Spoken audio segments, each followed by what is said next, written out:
Okay. Our intro has not worked this week. I'm really annoyed. I've just gone to put a new intro onto our show and it hasn't happened. And what a mistake that is. This is the Care in View, the online health and social care platform, free to access to absolutely everybody. If you would just wait with us 1 second, you can see our new spanking intro. Did you just...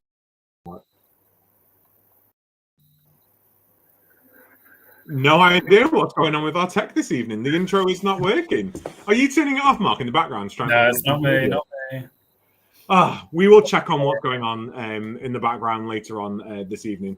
If you can't see our intro, it means you can't see our fabulous banner of all our new sponsors and also my updated photo. Every week we put the intro on and it's like a jump scare every time that big bald guy shows up on the screen and it isn't happening. What great way to finish off one of our last shows of March, Mark, with some technical issues. www.thecareinview.co.uk for all of our free resources, all of our podcast episodes, chat show episodes, all about our sponsors, all about our suppliers.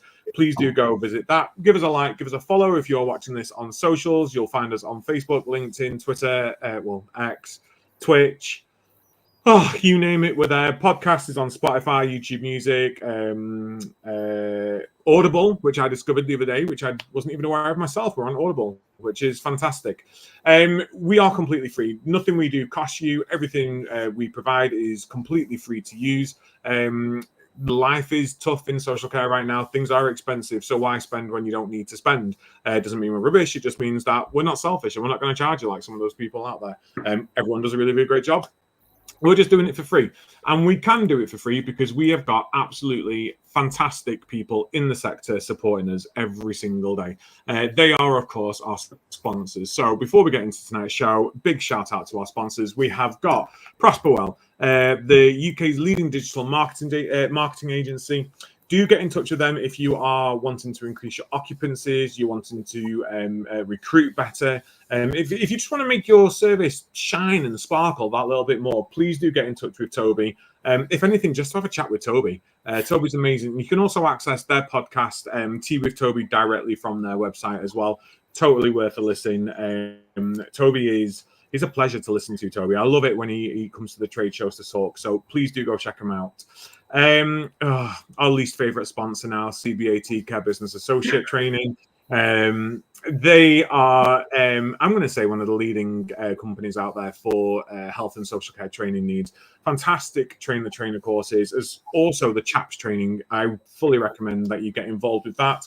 And you're super lucky tonight because the mastermind, the man in the tighty whities, number 3 body of 40-year-olds in the country, Paul Blaine, who is the director of CBAT, is with us this evening. I'm of course only kidding when I say they're my least favorite sponsors, second least favorite. We do love CBAT. Do go check them out. We've got Attis Care by Attis Insurance Brokers, comprehensive care coverage and proactive risk management meeting your needs. They have got a journey through social care. They aren't just insurance. They are there to support you and to be a supportive voice at the other end of the phone. We've got Log My Care, the intuitive care management platform loved by complex care providers. Mark, have we fact checked this? They do a freemium version. We say this every week and I'm not too sure, but they are joining us for UK Care Week next week. So please do come down and have a chat with them. I think we discovered they're also exhibiting, so come find out more from them there. We have got Health Automated and Unlearningment. The mastermind behind this, Jack White, also very graciously supported the creation of our brand new website powered by Jack AI. So please do go check out Health Automated and Learn Online. Oh my God, we're almost there. We have Florence, Director of Connecting Health and Social Care Professionals around the country with shifts and training. I say this every single week, but they are a great alternative to agency use. You get full control over who's coming to you. You can veto people. You can say you love people and you want them more. You can do your vetting of them. Absolutely fantastic. And you know, when the regulator comes around, when contracts come around, when the ICB come around and they go, show us how you vet your agency workers. Perfect. All done in a couple of clicks through Florence. None of that having to phone people and wait for it to come through. And actually, you're not really sure whether what they've sent you is accurate. It is all there, fact checked on Florence. And then finally, We are officially sponsored and partnered with UK Care Week this year. So please register for UK Care Week, taking place 19th and 20th of March. So next Wednesday and next Thursday. We have a 2-day theatre jam-packed, full of learning, full of talks, full of engagement. We have got interactive sessions. We have got sit and listen sessions. We've got some learning sessions. Paul Blaine will be joining us for a 3-2-1 You're Back in the Room session. I don't know whether he's going to do his full hypnosis routine for us, but it is going to be spectacular. 2 full days. Please do come check us out. We have menopause. We've got the DSPT. We have CQCs. We've got all sorts going on. Catch up last week. You will see our full agenda there, but also follow us on socials. I believe all of our clips and banners are going out at this moment in time. Oh my God, Mark, that felt like forever to get through that intro, and I'm completely flummoxed because the video didn't work. And what people don't know is I was literally 5 minutes before the show uploading the brand new intro video, so I'm very disappointed in myself and I apologize. Good evening, Mark. How are you? Good evening. You don't have to be disappointed in yourself. I don't like doing the intro any week, so you do a grand job, so do not apologise. And yes, I have fact-checked Log My Care. They do still offer a freemium version, so up to 10 service users for free. So yeah, definitely go check them out if you're new to especially if you're just like tiptoeing into DSCRs and you want to just sort of give it. I mean, I can't imagine there's anyone out there, well, I suppose there is, but very few people out there still on paper-based records. But even if it's just to try it out, I definitely recommend. No, absolutely. So how's your week been? This a week? Another week? No, it's been a good week. Every week's a good week. If you're breathing, it's a good week, isn't it? No, it's been productive. I've been doing a lot of data stuff this week, a lot of analytics, a lot of my actual big boy quality job. But actually, ironically, ready for this conversation, I've also been working on our competencies and training. So for those who don't know, I'm now acting training manager for my organization. I think I'm sort of absorbing the training role into the quality aspect. So I've been doing a lot of work around that. And I know I keep saying this, but maybe we should just say it again tonight, that your deadline for applying for government funding for courses is the 21st of March for, I want to say, the LDSS. I do believe the LDSS will be continuing after that. Get yourself registered, get yourself on there, make sure your SWDSs are completely up to date. Really concerning. I think it's something like 125 care homes in Leicester, and I wanted to check the benchmarking on the SWDS the other day for our nursing home in Leicester, and there's not enough data because there's only 9 nursing homes in Leicester signed up to it, which is shocking, especially when you're missing out on all the funding you can possibly get for your training. So get your SWDSs up to date, make it a monthly role, give it somebody, delegate it, get it done, and actually have a look at what training you can claim your funding back for. That's my way of trying to segue into tonight's conversation about competencies and everything. But yeah, I'm going to hand over to you, Mark, for the intros because I need to take a breath. Yeah, no, thank you very much. So yes, we're joined by all these fabulous guests, and I'm not going to do a round robin of asking you all to introduce yourself, but I thought maybe when it comes to you each talking, maybe you can just introduce yourselves there. But Paul, I'm going to bring you in first, just to kind of talk about competencies within social care in general, kind of what was the problem? Obviously, you're the founder of this amazing new startup app. And what are you hoping to resolve with this innovative tech? Yeah, so competencies is something that I've looked at for many, many years. And anybody that's ever heard me talk before, I'm kind of good at shooting myself in the foot because I am the CEO of a large national training organization, but I'm also the sort of person that turns around and says, why are we doing training for the sake of doing training? My mantra has always been, if you know the alphabet, then why do you have to go back into the classroom to relearn the alphabet? And we've kind of got into a hamster wheel approach, particularly through the regulators, and this predates CQC, where we're actually treating training courses as competencies, which is what they're not. Training is education, it's a learning experience. Competency is proving your skill set. Now, when we look at majority of legislation and regulation that's out there, it quite clearly states about proving your skills, your knowledge, and your competence. And what we've tended to do is just throw a certificate in the face of an inspector and say, there we go, there's my proof. But what's really changed over the last, say, 2 years was the introduction of the single assessment framework, because for the first time, Regulation 12 came fully into effect, and it's actually, it's used within 21 of the 34 statements as a criteria for marking. So that equates to 61% of the written quality statements where it's actually naming competency. And as a result of that, people are finding during inspections that the inspector is actually asking to see the competency assessments now. Now, competencies have been around for a long time, but the problem that you've actually had with it is nobody really knows how to write them or do them, and they tend to Google search or they use knowledge of their own experiences because they're not generally produced from an educational background. So they've been paper-based, they've been, oh, we do it for this subject, oh, sometimes we do it, sometimes we don't. And really, the regulator only ever asked to see them when they found something wrong. But now it's actually become at the forefront. So twofold to this. One is I believe competency is very important simply because I could, for many, many years, I've been teaching in classrooms. And often I thought to myself, well, when the person leaves the classroom, how do we know what we've taught them is working on the floor? And of course, as a training provider, we don't, unless we're speaking direct to the client or we're seeing measured charts in terms of if they were doing safeguarding, that actually there's less safeguarding incidents happening. If it's falls prevention, there's less falls. But nobody was actually doing the competency assessments to check that the learning had been gained or actually using those measurement tools. And it's a heck of a lot of expense training. So if you're investing that much money, what's the result that you're getting from it? It shouldn't just be to please a regulator. So I've been often sitting there going, okay, we need to competency assess staff. There has to be a support model put in place after training is delivered so that organizations and the people themselves can have that mechanism to go, well, I've learned this and that's working, but I still need to learn more in this area. So that was the first instance. Secondly, going back to exactly what I said right at the beginning,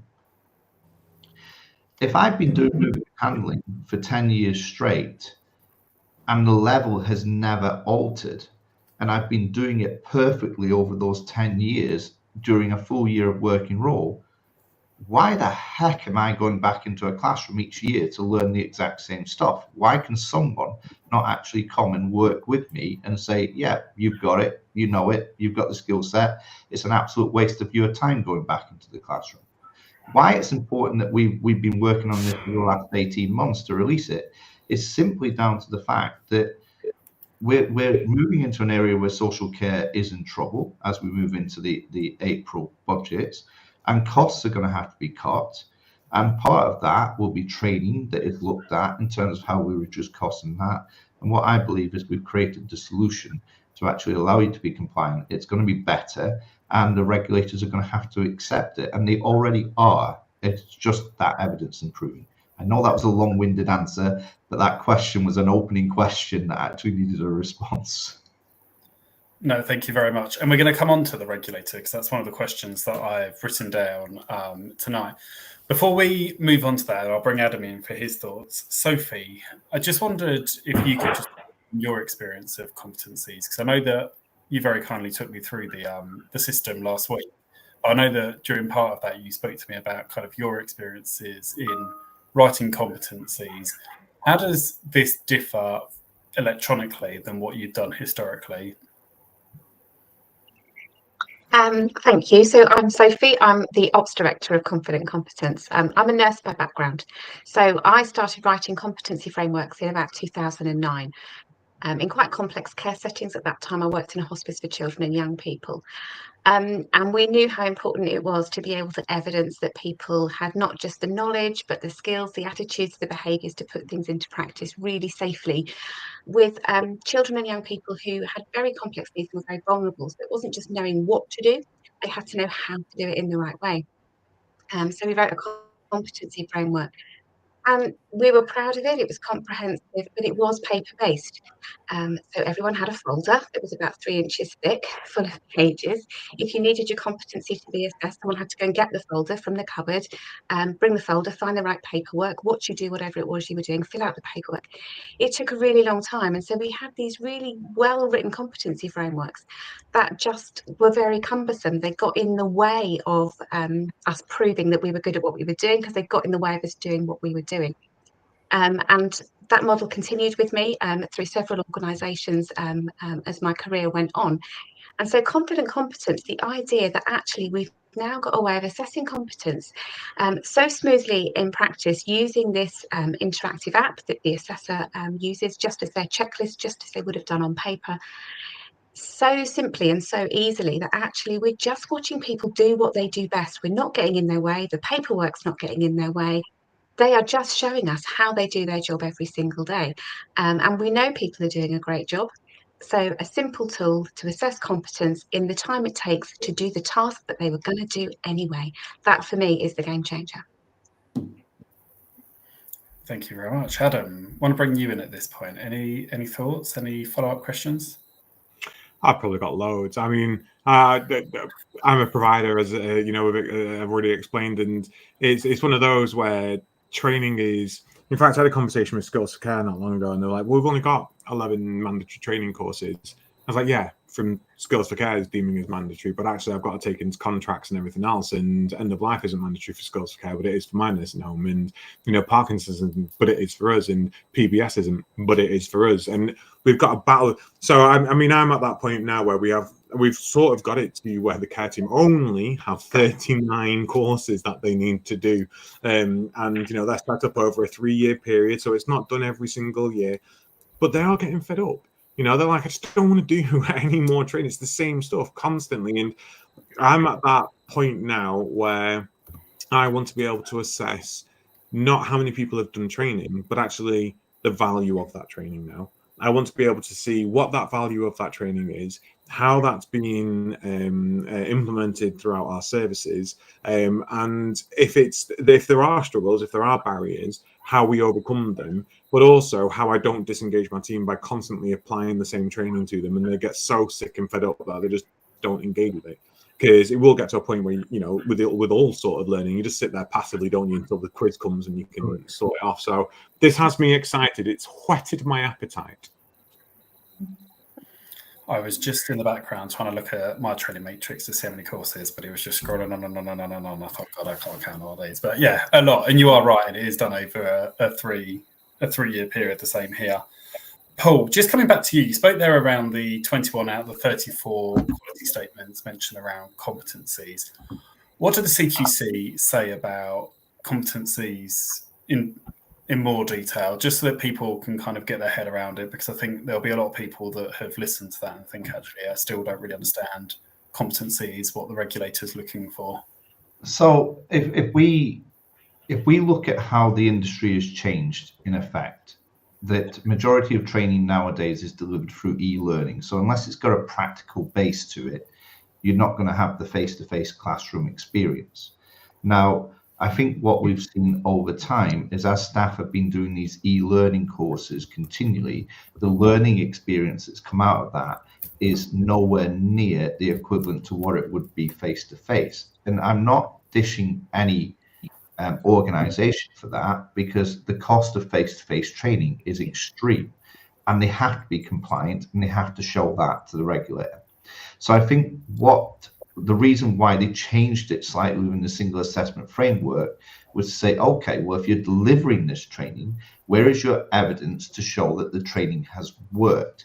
Now, as we move more and more into the single assessment framework, it's going to become more of a desktop type inspection, and we're seeing that now. So whilst they will come on the floor and they will do the observations, ultimately what they will want you to send to them is evidence that you've been doing competency checks on staff. Now, many people have looked at that over time and done it on things like medication. But realistically speaking, on any training course that is delivered, there should be evidence to show that the training has worked and that the person has the knowledge, and that the person has the skill set, and the person is able to do that job. And that's the bit now, when we actually look at the system that we've built, the ability to be able to send that evidence to CQC is going to be absolutely pertinent. In terms of just going back to Regulation 12, it's quite clear what it says in there. Make sure that staff have qualifications, competence, skills, and experience to keep people safe. Regulation 12 sits within all 8 of the written questions on the safe, and that's where people are actually finding struggles because they don't have this competence evidence to showcase. They have all the training certificates, but ultimately it's like anything. If you deliver all the training to people, but things are still going wrong on the floor, then you can't turn around to the inspector and say, yes, but I've done all the training and I've spent all this money. They want the evidence that actually those checks, those balances have been done to prove that that training has been effective and has upskilled that member of staff to deliver safe care. So that's the way the regulator is actually looking at it. It's not a new concept, competence. It's just becoming a very important part of what we do in an inspection. Absolutely. I just want to say as well that, you know, CQC have just realised that they're supposed to be looking at this stuff, so that's why they're going all gung-ho on it now as well. You know, they spent too many years not doing it, and now all of a sudden, oh my God, you need to have your competencies. Where were they when they were competency checking their own team to see if they could deliver this framework effectively? And it just really winds me up that there's this sort of double standard out there with the CQC coming around telling us everything that we should be doing, and actually can't even do it themselves. It is infuriating, and as providers, I think we are all feeling that sort of pressure at the moment. And you know, I know what you're saying, Paul, about us going to this desktop thing where we could be sending it off. That's what it was supposed to be before the framework came into place. Yeah, I truly believe they'll get to the point where they're about ready to go live with it, and then they're going to get binned off, and something new is going to come into play. But I just want to talk about, just before we move on, because I'm trying to have questions, and whilst I'm also registering to my interest for CC as well, is around the feasibility of this. So I've just said that I've got 39 training courses that we have to do. The feasibility of doing 39 competency assessments per team member, how is this going to make things easier for us? Is it? I think if I can jump in, we've got 3 people here who have been piloting this system for the last several months. So ultimately, they're probably going to be best to answer the questions and how they see this working going forward within their service. But ultimately, as Sophie pointed out before, the way we've designed this system is that if I was working with, let's say, you, Adam, and I can have that app open, I can do that competency assessment while we're there, and I can get that verified and into a reporting system before we've even finished that task. Now, that means we're not going to go and get paper. Now, ultimately, the determination should be, well, would you learn anything new from doing that training course again? So it's not necessarily that there's 39 courses. If you think about an e-learning course, a member of staff is generally asked, and I'm saying generally, asked to do that outside of work when they're normally working a 12-hour day. So you can imagine going home from a day where your feet are sore and now you've got to get your e-learning courses done on a subject that you've been working on for the last 10 years, on something that you know off the back of your hand. When actually, if it had just been a competency assessment and you had passed that competency assessment, you can go home and put your feet up and relax. I believe, and we'll see this from the pilots that's been happening, that members of staff are much more happier proving their skill than actually having to go and do that e-learning course again and again and again. That's just my take on it, but I'm sure Samantha, Sarah, and Palvi can jump in and tell you firsthand. So I'm happy to start if that's okay. I was going to say, don't speak at once. So I'm Palvi Dodio of Serene Care. My husband Jay and I own 4 care homes in the Midlands, and we've been piloting the system for a few months now. We're turnaround specialists, so from our perspective, we have quite difficult services that have a lot of challenges, and that's what we've been dealing with, regulatory issues and all of that. So the competencies has been something that's come up repeatedly. Historically, we did a lot of paper-based competencies, and I think that's what a lot of people in the sector have done, and that's what we've inherited over the time. But recently, you know, I've been working with Paul to try this system, and it's made it really, really effective for us, because we have a lot of training, but what we find is a lot of our staff are good at clicking through and memorizing stuff, but it's only the competency that's really showing us where their performance is. And the good thing about this system is that it's actually very bespoke and specific questions. And if the staff member can't pass a specific part of the competency, you don't have to do the entire thing again. It's just that one little bit. And that's made a massive, it's just improved their learning, but also focuses it for us as managers about what aspect of whatever it is we're teaching them that they're struggling with. And that's been a massive win for us, actually. And something that we've been working with the regulators on, and they were really, really excited because they said, you know, if you do paper-based one, it's very repetitive, tick, tick, tick, tick, tick. But on the system, you can bespoke it, be a lot more person-centered. And that's been really it's looked a lot more favourably. Brilliant. Samantha, how are you finding it? Well, at first, I was a bit like, oh my God, another system. I'm not going to lie, like the system's coming out of my ears. And being quite new still to the industry. So we registered with CQC in 2022. Point of registration, you've got every company throwing every sort of system at you, saying, you know, you need this and you need that. CQC advised this and CQC advised that. And I ended up spending so much money on a lot of shit I didn't really need. If I'm completely honest, and I wasted a lot of money. So I was very skeptical, like when Paul and Sophie first approached me about it. But that being said, I'm dead impressed. So we're a domiciliary service in Hertfordshire. Obviously, all our care workers are on the field, so we provide half-an-hour visits, hours, living care, night care, day care, you name it, we do it. So in terms of sort of like turnaround and new clients coming in and constantly having to train new staff, or, you know, a care worker may leave a different agency and come over, the whole process for us was so long-winded. And again, kind of like Palvi said, you know, it was tick box, you know, they don't going on to e-learning, it's next. I'm guilty of it myself, where I even used to take photos of the screen to try and memorize the questions and the answers. Just to speed up the process, and I didn't really learn anything from it. Fast forward to now, the feedback we've got from the team is so positive. So from a management point of view, we are saving a shed load of money. We're not printing all of these papers off. We're not having senior staff members come to the office, grab the papers, go out, deliver them, get the results, bring them back in, put them on the system, track the results. The CC does the whole thing. Which is brilliant. And the fact that obviously it is a mobile app and the girls can go out with tablets or guys, it just speeds up the whole process as well. Equally, from a staffing point of view, they're actually loving having more interaction with the management team and the senior team, so actually seeing them on the field. And equally, from our point of view, we actually get to see firsthand the great work that does go on the field. And we get that feedback from the service users as well, which equally kind of goes hand in hand with the quality assurance aspect as well.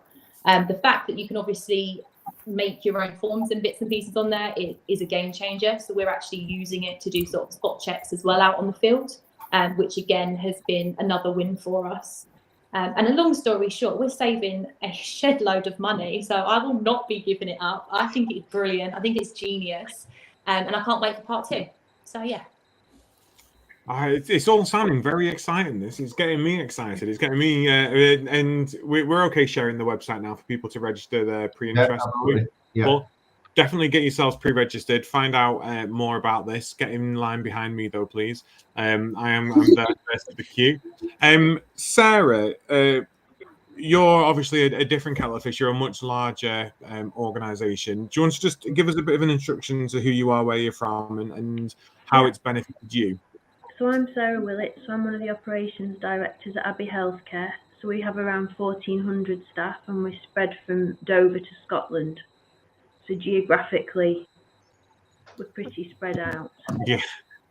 So we've worked with Paul for a number of years on various projects.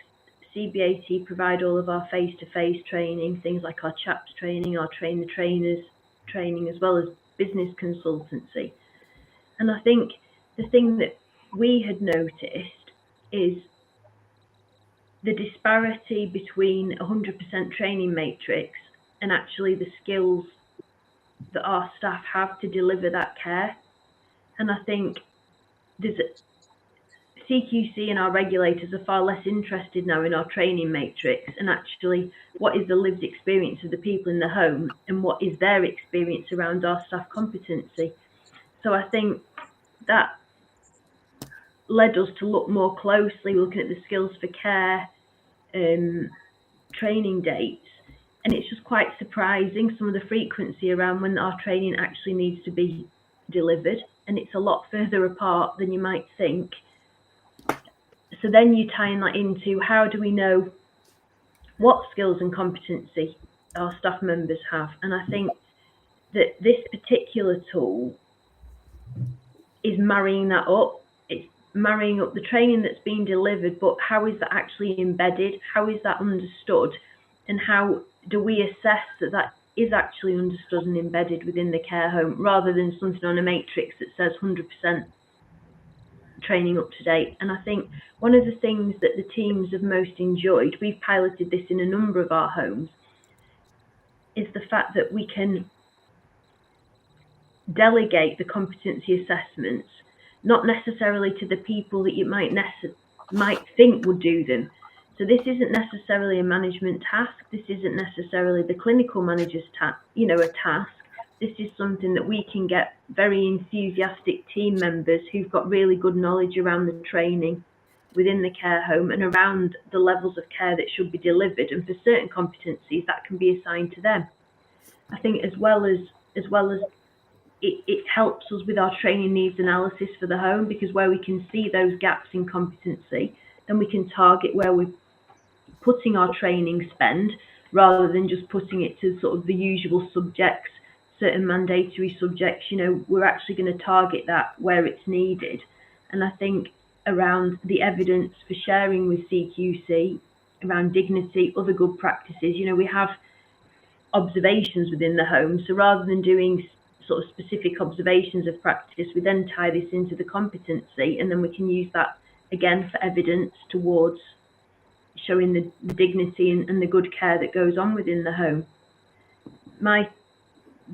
Our teams that have piloted this have really enjoyed piloting it, and it's something that they really want to continue. And when you actually look at then perhaps reducing the time period between some of the mandatory e-learning, then your cost savings on things like that marry up to then going ahead with a product like this. And it's far more likely that you're going to get a really positive outcome, because rather than just a tick box training completed, we've actually got training and competence. And it's funny because this sort of led me, you're looking at what is your definition around competence. And I was looking at these before tonight, and competence is the ability to do something successfully and efficiently. And that is what CQC are looking for. But that's also what the people we're looking after want. They want us to be able to do something successfully and as efficiently as possible. So this has been a very easy to use tool, but it's one that the team have really enjoyed using as well. I honestly, listening to you all, I'm actually getting to the point where I'm like, why have I not seen this already, Paul? I'm very jealous, and I'm very, very jealous. It's been on the wraps, Adam. We've been working on this for 18 months, and it's been the other than those that are on the pilot, and even when we went out to pilot, we were begging people not to say anything. And the people that have been using this on pilot have been phenomenal and given us the feedback. One of the things that I was very, very strongly opinionated on this system was that I was never going to release it to market unless it had been tried and tested within the marketplace, because I didn't want to release a system that was unstable, etc. like that. And people that work in tech will tell you, you build the product once, you think it's working perfectly, you throw it out to 1,000 people, the 1,000 people will soon tell you where it's not working. So whilst this went out to pilot for 6 months, we had 6 months of feedback coming in, bugs that needed to be fixed, amendments that we were doing to the system, and it's only now that we are ready to go on the I believe it's the 18th of March. Bang, it's available. Come and have a look at it at that point. The 19th, sorry, Sophie, did you say? I've gone a day early, so if anybody wants a discount, come to me on the 18th. But no.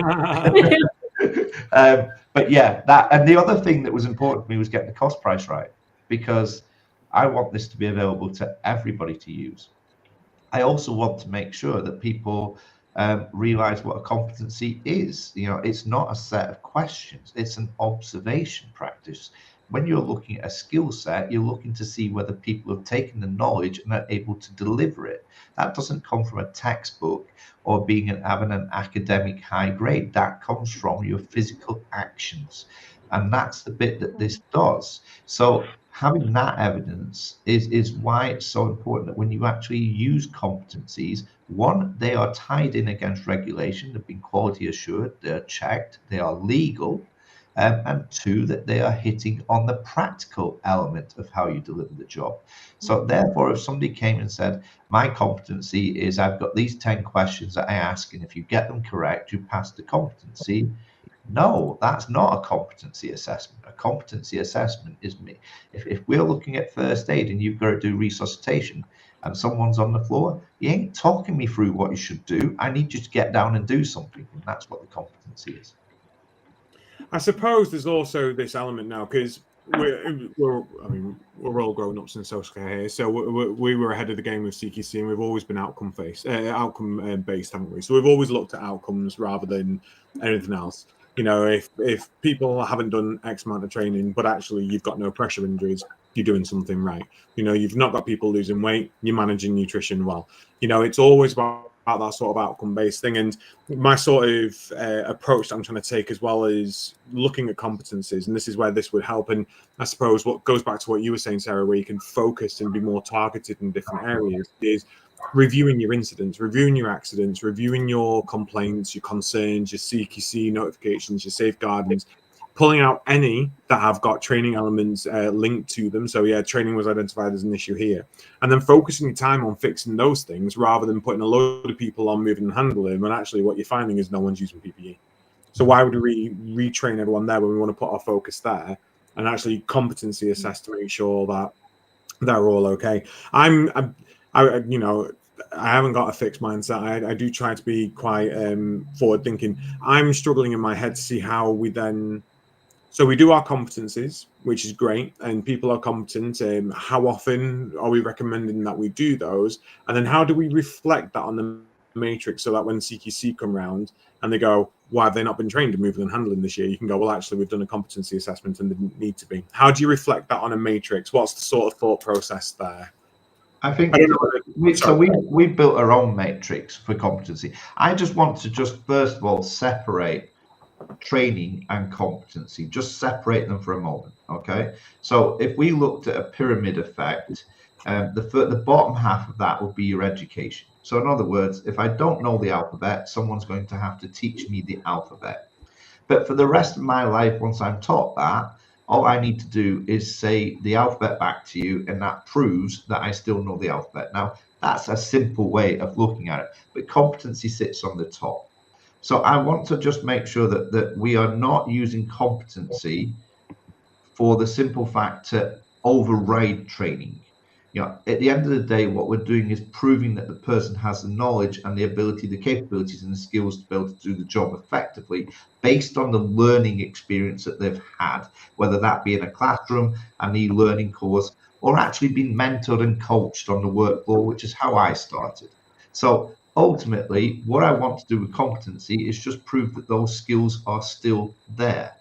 So if we separate it like that, then we can actually go back to the point where if we've done the education and now we've got the competency that sits on top of it, what we've got able to do now is actually keep measuring that. And if we believe the education is needed again, or we believe there's been a change in legislation or there's been a change in good practice, you know, then we're back to the bottom of the pyramid and we're starting to relearn again.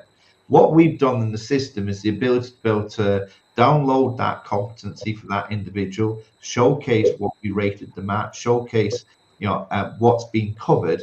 Well, that's exactly the same as a training certificate. A training certificate has a set of outcomes on it, and ultimately any good training course will have an assessment at the end of it to prove that the learning has been gained. That's what the certificate is.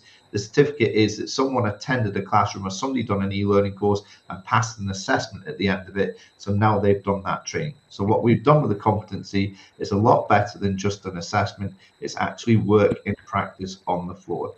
Now we can actually bring them back together, but we should never displace it with education. That has to come first. What we should move away from is repetitive education. I'm a massive believer that if I've done 10 years worth of moving and handling training, I should be on level 10 now. I shouldn't still be on level 1. And that's what's happening within our industry, because it's not CQC that's pushed it for that. It's just the way that we've always done it.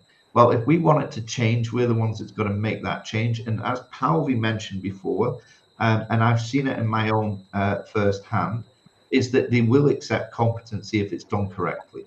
They will accept it if it meets the criteria within changing, and they will accept that it's actually better than sending someone back to a classroom continuously. So I'm not for this. Let's just do the same end assessment that we've done before. This has to stand alone. It has to be robust. It has to be quality checked, and it has to be separated from learning because you're proving a skill set. And CQC will adopt that model as they are doing already. It's just no one's ever pushed the boundary out to say, no, this is the right way to do it. Ultimately, Adam, what on earth do we think a refresher training course is? What is a refresher training? Come and prove that you can still do it. It's exactly the same thing. I think Sophie was going to jump in there and shut me down. So if you were, I apologize. Well, I was really trying. I was just really building on what Paul has said. This is about having the opportunity to blend your training and competency matrix so that you're taking a person-centered approach, both person-centered in terms of what your staff need to be able to do and be confident in, and also around the residents and people that we support, so that we can build a skill set around those people that meets the needs of the people that we are looking after on a day-to-day basis. There are so many competencies that we are building into the framework where we actually don't really have statutory, mandatory or legislative guidance about how often we need to refresh that training. So how often do I need to refresh my ability to adjust the thickness of foods and my understanding of the IDSI framework? Anyone going to, who's putting a number on that for me? So we're trying to build our training matrices to meet the needs as best we can, based on how long we think we can remember things. Can we hold that information for 3 years? Can we hold it for 2 years? How many times do I need to refresh that through my career? So when we're talking about competency, what Paul's saying is we've got an opportunity here to say, actually, I need someone to be able to know how to do something. And how are they going to prove that to me? Are they going to prove that to me by whizzing through all the slides on the e-learning and hoping they can answer all the questions on the assessment in 5 minutes and pass it, tick the box, and are good for another 3 years? Or can I just watch them make Mrs. Brown's dinner and then I will know whether they've still got a good understanding of the IDSI framework? So I think it's about being able to take a blended approach, one that flexes, which we are really good at doing in health and social care, flexing to the needs of our services and our service users. So a training and competence matrix that is really flexible. And the other thing that we've built into Confident Competency that helps it to align with the learning outcomes that Paul was describing training sessions have, is we haven't just built the competency questions, the things that we need people to be observed at. We have built in the right responses and behaviours that we need to observe. So not only is the competency itself standardised, but so are the benchmarks that all our assessors are going to check against. So any bad habits that creep into practice, any slips of memory for me as an assessor, something that I happen to have forgotten today, all of that is mitigated for because we're telling the assessors what they need to look for to pass someone as competent. Absolutely. And just to jump in on that, one of the reasons why I looked at this so thoroughly, and we've got a lot of experience in this room right now. But I believe it or not, you might not, but I've worked in this industry for 30 years now. No. So I know it's a shock. It's absolutely shock, right? But so I've worked in this industry for 30 years. I've worked at every single level. I've been a training educator for the last 20 years of it. I've done night shifts in the last year, so I'm still very much hands-on. Now, let's say, for instance, I went and got a job somewhere at a local care home, and I go in there on day one, and a new starter starts at that same time, who's never worked in care ever. we would end up having to do the same e-learning courses. Right from the start, we'd end up having to do the same induction program. When actually, you could be looking at me and saying, let us work with each other for the day and let me see what you've got. Because if you turn around and make me do 23 e-learning courses and Joe is having to do 23 as well at the same level, the potential is you've lost me when I was a prime asset to get in there and get working and use my experience and maybe teach people within there with that experience. And all you've got to do, and this is where we're trying to change, I want to disrupt the hell out of this industry. Competency assess me. Don't make me do the training. You're going to actually dilute me. You're going to de-skill me because you're wasting time that actually you could utilize with me on the floor helping the people with that experience. And I believe that the mandatory training that we have thrown at this industry continuously at the same level is actually being part of the reason why people go, sod off, I'm going to work in a different industry. It's phenomenal the amount of training that people have got to do. And the problem that you've got is most of those training courses, they cross over on each other. So not only you have to do a health and safety course, but now you've got to strip it out and do a one on COSH and one on fire safety and one on working from heights if you work at heights. And you're like looking at it going, but I've just done all that in that training course. Mm-hmm. Or you may actually be sat there with a level 3 IOSH in health and safety that's a lifetime qualification. But all of a sudden now I've got to do this e-learning course, which is a much lower level. So what I'm saying is we need to change the whole game. Drive people into the industry, don't drive them away from the industry. And if we are doing training, make sure it's training specific that is going to engage them, help them, and make them better, as opposed to actually bore them and de-skill them. And that's one of the reasons why I wanted to bring this system out. I'm only smirking because Paul's one of the only people that I know who, if no one knows, a fabulous white paper was published a couple of years ago called The People Plan. Whether anyone's read it, it's a brilliant white paper. I've heard about it. I don't know anyone involved in it. I don't know anyone who wrote it, but it was amazing. I was thinking exactly the same thing. Yeah, we talked about it when we wrote. Yeah, it was all around mandatory training. I mean, we were talking about training passports back then. We were talking about how we could minimize the impact of mandatory training for that reason, Paul, to stop that brain rot of, oh my God, I can't be doing this. I'm going to go somewhere else. I'm going to go work in Woolies or something like that where they don't hit me with the same stuff constantly because this is draining. And you're actually going to complete one of our recommendations with this product. I think it's incredible. And I'm glad I get to pilot it. So actually, but this is the thing. I've been thinking about it since we wrote the People Plan, and also day in, day out, we're losing staff, we're getting in new people all the time, and they're so exhausted by the training, and then the constant churn in the sector. So you start people on training, then you get a new joiner, and then they leave, and it's just relentless. It's relentless as an employer, and it's relentless for the staff member as well. And everyone's paranoid about regulation. We all just want to meet regulation, and we're scared to do anything that means we upset any regulator. And that's basically how we become as providers. So if this is a new way where we can say, because I think one of the things one of my regulators said was, well, you do training, clearly it's not good enough. Well, how do I know if this is good training or not? Now, why are you telling me this is good or bad? I'll pick whatever training there is, as long as it's accredited, I deem to be good. So the whole focus is on competency. And then it was so funny because the regulator was like, yes, but how do you know they're competent? Right. And the person viewing them, how do you know they're competent? And how do you know they're competent? And I'm like, I don't actually know. Do they need to have gone to Oxford University at this point for me to say they can do a competency? But I think it's the expectations that's gone on providers that's not 100% clear. Everyone's using a lot of ambiguity. And that's why we've fallen into the let's just all do training because we know we won't get in trouble. But like Paul said, last year, everyone started saying, you're doing the training, it's not good enough. So either your training provider's not good enough. So now change all your providers. So you're like, fine, who do I use? Oh, well, we can't recommend. That's up to you, but maybe not the one you've always been using. So now we're worrying again that we're using the wrong style. Is it e-learning? Is it in person? And it's all that blended approach. And now with the competency assessment, it's really helped me focus that and say, some people learn by being talk to on premises. Some people learn by e-learning. It's the fact that we all have different styles, and it shouldn't really matter what style it is, because I learn differently to the way you learn, but the competency should just be universal. If I've learned through e-learning and I've learned it well, that's great. But if I'm just not getting it and I need it in person, well, you're going to find out irrespective through the competency if any of it was good enough. Yeah. And I think those prompts on the competency as well, so that people know what they're looking for.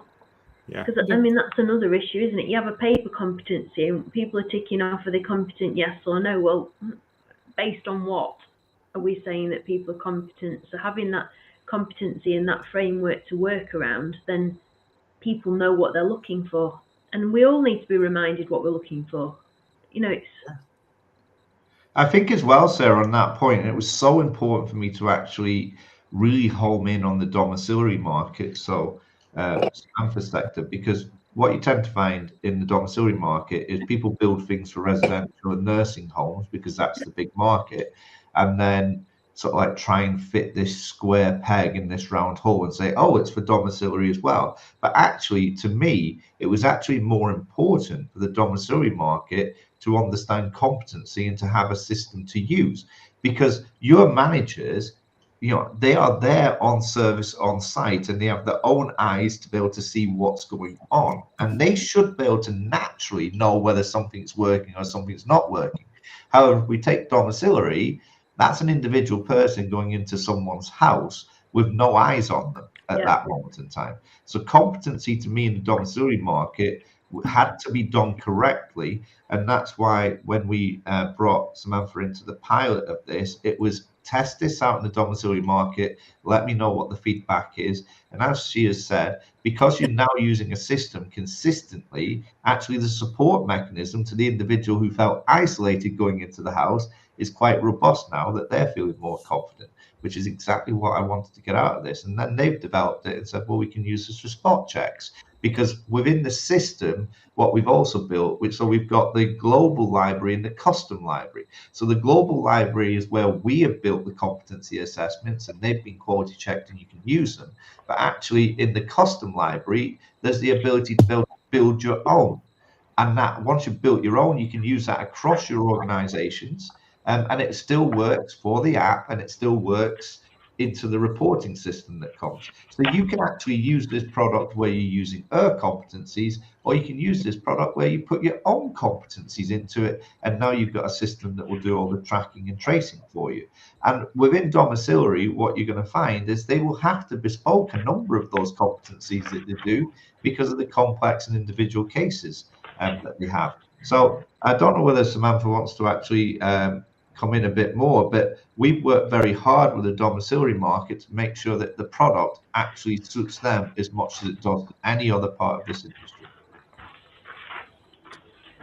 Yeah, that's the biggest part of it. Obviously, like you've said, being domiciliary and not having eyes on all your staff at every moment of the day, it comes down to trust and actually being able to go out and see what they're doing, seeing the actual service user at home as well on a regular basis now, not just on a basis of a standard care review, but actually seeing them almost on, you know, a weekly or a fortnightly basis.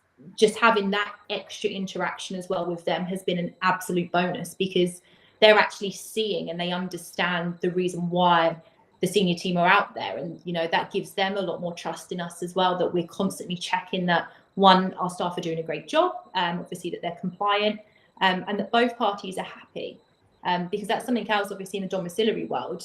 You know, you can send the carer into a client, but how are you actually monitoring as well that the rapport is still there with both parties and it's actually working, and it's not just a case of us putting somebody on a rota and just letting them get on with it. So that there's so many different pluses to this outside of just the fact of it's about competence, because for us it's a lot more than just that. You know, it's brought staff and clients and us as a management team a lot closer together, and you know, you can't buy that. The fact that it's really cheap anyway is a bonus, but the added personal touches to us have been phenomenal. But I think, sorry, just I think that is a very important point that you just made there, Sammy, because ultimately what's occurred, what we're trying to force the change with here is to put an emphasis on competence. Forget about CQC. If you're a CEO, you're a director, this is your business. Yeah. So ultimately you want to make sure that if you've done any investment into staff education, that it's working and it's driving your business forward. Now, what was happening previously, a lot of services weren't doing any form of competency checks. But actually, now that you have a system where you can pre-program it and you can put in the dates that competency assessments are going to be done on staff, the staff can download their own app. They can see the competency that's going to be done on them, including what areas are going to be competency checked on. You've got the assessor with their part of the app that actually can see what competency is being done. You're now moving the emphasis where it's forcing you to have to do competency, and ultimately with that comes all the fantastic stuff in terms of that extra support, that understanding someone. It's like a supervision at the end of the day, where you're actually going out and you're saying to member staff, let me see what you can do, and the areas where you're not actually doing brilliantly well, you need to upskill, let's actually look at a different way, as Palvi said, to train you in that area. And some of that may be one-to-one coaching, some of that may be bodying. We all learn in different ways, and there cannot be a one shoe fits all sizes. And ultimately with training, we kind of engineered it ourselves to go down that route. What I'm saying is blow the bloody thing up and actually let's check to see what people know and what they don't know. And then let's target the learning, as Sarah said, after that. Now we're going to create different pathways for every individual that comes to work in our service. And that's what people need.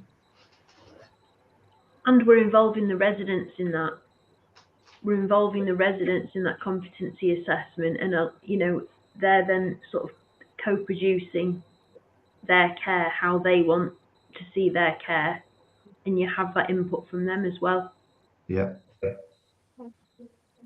And then we're having conversations about competence in the workplace all of the time, holding each other to account for the standards that we do our work, the quality of it, and that is a really powerful thing, to suddenly have a tool that is helping us to embed a culture of competence and have conversations about the quality of care that we're providing. You took the words out of my mouth, because I was going to say I'm going to put a bit of a downer on it now as well. And we're all talking so highly and how amazing it is in kumbaya and fire pits and roasting marshmallows because it's bringing the team together. But actually also, we do have, in the whole of social care, we employ 1.6 million plus people. You know, there are going to be rotten eggs out there. We do have people who will go, yeah, I know how to do it, and shows you, oh, look, I can do the perfect thing. And the next thing you turn around and they're drag lifting someone. And you go, well, you've literally just shown me you know what to do.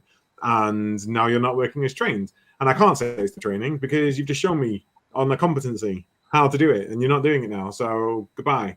This is obviously a willingness of not wanting to work effectively and safely. You obviously do not care enough to work in social care in that capacity.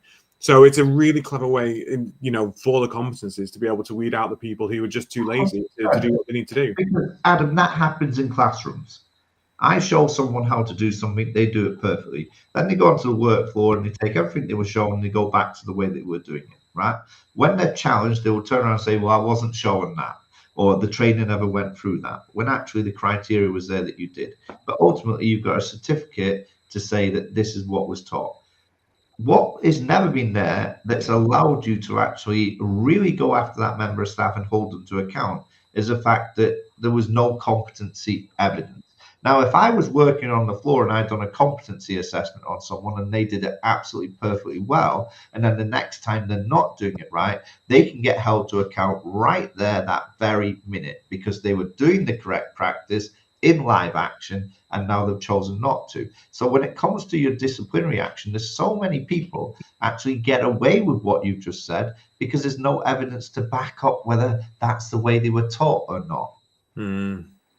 So we're actually using that same competency now. So what we're doing is training them, competency assessing it using your system, and then re-competency assessing them a few weeks and months later, saying, have they actually still carried on? I know that when you thought I was watching you and for that session, you showed me you're doing it properly, but actually, let's go back 3-4 weeks later. Are you still doing it the way I know you should be doing? Or have you put in bad practices, because what I don't want my managers to believe is that, well, they're trained, they're competency assessed, but actually it's not embedded, and also the attitude's not there of the staff member. So by redoing that competency, which is a very quick way of doing it, we're actually checking, will our standards drop? Because we feel as owners we're doing everything, but actually, if that attitude of the worker is just not there, and they're not willingness of maintaining the standards, the training, the competency is not there, I need a quick way of checking, will my home be going down? Yeah, absolutely. Just on that basis, how many times have you seen where a safeguarding has come through, and there's lessons learned within the safeguarding, and that may be, it may have been an incident, as Adam just mentioned before, where somebody was drag lifted. So all of a sudden now the safeguarding has been substantiated. And in the lessons learned, we actually write into the document that we will do training for everybody in moving and handling again, right? Actually, why can't we competency assess them and find the ones that aren't doing it correctly through the competency assessment and just train them? Why are you targeting me when actually I've never done drag lifting? And that's the bit where we actually need to be able to go back to people and say, okay, we are going to competency assess all the staff in this area and find out who needs to be retrained and who doesn't. So there's so many different variations and ways that this can be brought into play. But ultimately, if you don't have the document in the first place and you don't have the system, how are you going to do it? It's just going to send everybody back on the training course again. And actually, you've got about 80% of your staff at that point really annoyed that they're having to redo training when they've never done anything wrong in the first place. I'm excited. I think this is what you've always said you wanted to do, Paul. Shake up the way things have been. It's breaking the status quo. It's bringing something new in. It's changing. I still have reservations about the regulator, because I can see them walking through now going, well, they've been employed 3 months and you've not put them on any induction training. And go, well, no, because when they joined, we went through competencies and actually they know everything. So we don't need to, and everything's okay because they were actually trained in medication within the last 6 months, and they did first aid 2 years ago and they've still got a year left. It's actually, we don't need to do that. Yeah. And I the only reason I say this is way back in the beginning of the pandemic, or even just before, actually, I'd started with John's campaign, Julia Jones and all of that, and we were bringing relatives into the home. They were supporting their loved ones. They were providing personal care and medication and mealtime support and all that. And it was wonderful because they were living life like they normally lived. And I remember talking to a CQC inspector who went, "You're doing it because you're short-staffed, aren't you?" And I'm like, no, I'm doing it because it's the right thing to do. I'm doing it because it's dignified and because it's someone's life and it's their family. But I do think that they have these sort of archaic mindsets where actually anything new terrifies them. They don't know whether they can say it's good or not. And they just go, it's not what we're used to, so you can't do it. So I do have reservations on that. I'm just going to come back and challenge that for a second, because I think us as an industry specifically, we cause a lot of our own downfall. Now, very unusual you're going to hear me turn around and sort of like say anything nice about the regulator, okay? But just in case I bump into them next week at UK Care Week, I'll try and watch my tongue. If I just give you that example back, when the care certificate came out, you can remember way back then? Yeah. Now, ultimately, the care certificate was designed and it was done through Skills for Care. And basically, anybody new coming into the service had to do all of the elements of the care certificate. I believe there was 15 of them or something like that. But anybody that had experience of 2 years, there was an assessment, a competency framework assessment designed to take those people through that and identify the areas that they needed to be done. Now, all of that was endorsed and accepted by the regulator, accepted by the government, yeah, designed by a government quango. What did we do as an industry? We banged the care certificate into our induction program and made every single poor bugger do the care certificate when he first started, instead of following the guidance that was there. The guidance on competency has always been there, but as an industry, we've taken the easy route out, the simple route out all the time of saying, just do the training and then it's done. So when we talk about tick box exercise, it's not the regulator that's made us do a tick box exercise. It's us as industry that have actually taken that choice. Now, what I'm saying is the reason they didn't do that is because there was no robust, consistent ability to get your hand on a set of competencies to track and trace it. And what I'm saying to you now, from the 19th of March, there is. So get signed up to that website, have a look at this, and I think you'll find that actually it's a system that you want to bring into play. Just before I come to Mark, I love your sale pitches, Paul. You're like, you're a master of them. Just before Mark, I come to you for final thoughts before we close down. 19th of March is obviously UK Care Week. So are you bringing it to UK Care Week and showing people there, or? Yes, we have a stand at UK Care Week, and we are, day one is a launch day, and we've got the lovely Palvi and Sarah joining us for a panel discussion as well there. So ultimately, that is our official launch day, and we'll be able to demonstrate the system to every single person that actually walks through those doors if they want to see it. Exciting, fantastic. Now, I'm not saying that you should subject Paul to this, but if you are going to go around and look at any suppliers at UK Care Week this year, please do make sure you come down to the Care and View Theatre first to collect your exclusive supplier checklist guide. We are on limited numbers of them, but do your vetting. Make sure that you're selecting suppliers that are going to do the right thing for you. Make your partnerships work for you. Quite excited. We partnered with Radar for that, so please do come down and pick it up and then go around and ask Paul all these really difficult questions and watch him squirm. No, he won't, because Paul's amazing and they'll have all the answers for you. Paul, I think it's an amazing product. I've not even seen it yet and I think it's amazing. I can't wait to have a look and get my hands on it. Mark is getting real trigger happy with the banners tonight. Mark, final thoughts from yourself? Helps if I'm not on mute. I've really enjoyed tonight and learning more and listening to Palvi, Sarah, Samantha, you talking about kind of your experiences as providers. Obviously, I've seen the system last week and Sophie ran me through it. And I think for me, I love the fact that actually, if you're a service and your time poor, you can just use this system. You can implement the audits that you know have been tried and tested, quality controlled. But actually, if you want to take it that step further, you can go in and you can personalize it. And I think, Mark, you're not in front of your microphone. I'll move. Is this better? I have no idea.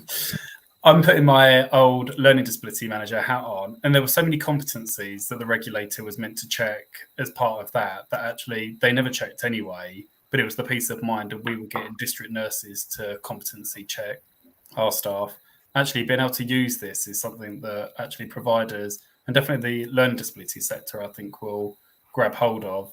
I think it's been great to listen to Samantha and Sarah and Palvi talk about actually how it's kind of changed some of that culture within their service as well, in terms of what training is, what competency is. And absolutely right. I mean, I work in reablement, so very much like Samantha, with people out in the community, and it is one of the biggest worries when you're employing people, especially if it's a new region or a new contract you've got and you're kind of mobilizing at a fast pace. But yeah, no, I've really enjoyed tonight. I'm looking forward to kind of watching your journey, Paul and Sophie, and yeah, following on the side. I'll be rooting for you.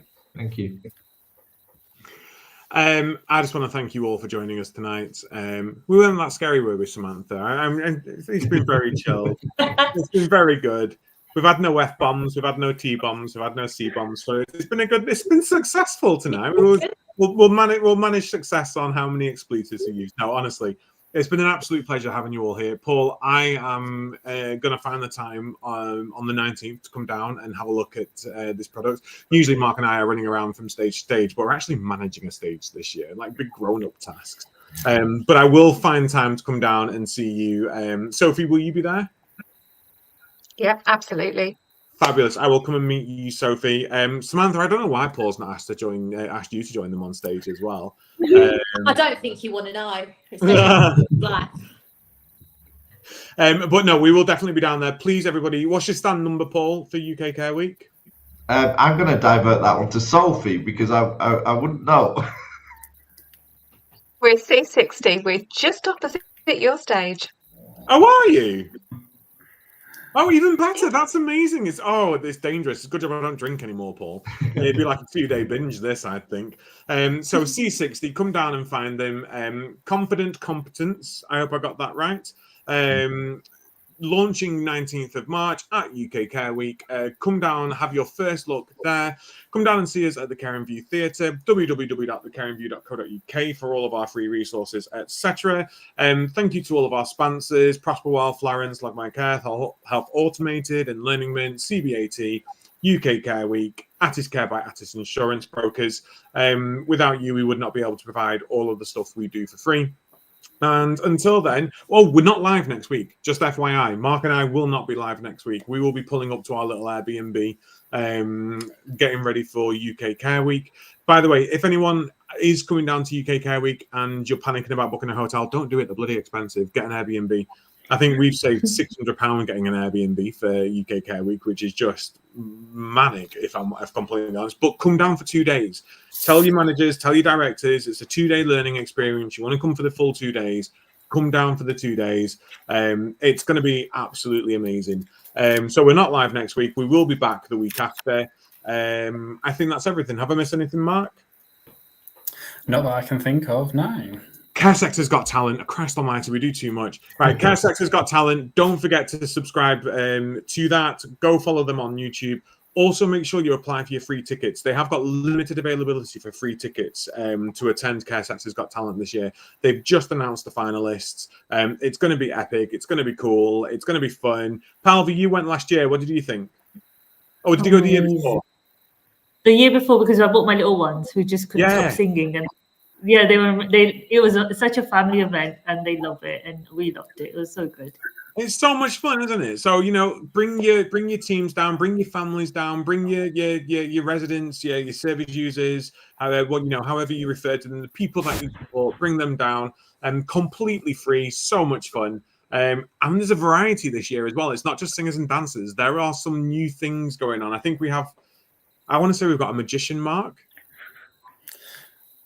I don't know what I'm allowed to say and not say. So I don't know what I'm allowed to say anymore. All I know is I'm an NBA, so they can't sue me. So, all I know is when I watched those finalist videos, I didn't see Palvi, and she did tell me last year that she was going to enter. So very disappointed. I will not. No, that's the line. I'm just about public. Palvi will be submitting her entry next year, which is going to be the spoken word in poetry. So we look forward to seeing that, Palvi. Right, everyone. Until then, we will see you at UK Care Week live for 2 days, and then if you're not going to be there, which I'll be very disappointed if you're not going to be there, we will see you the week after when we are back. So thank you for watching and take care. See you later. And the outro video is not working either, so I'm just going to hit end stream and do the news where I tap my papers until it goes off.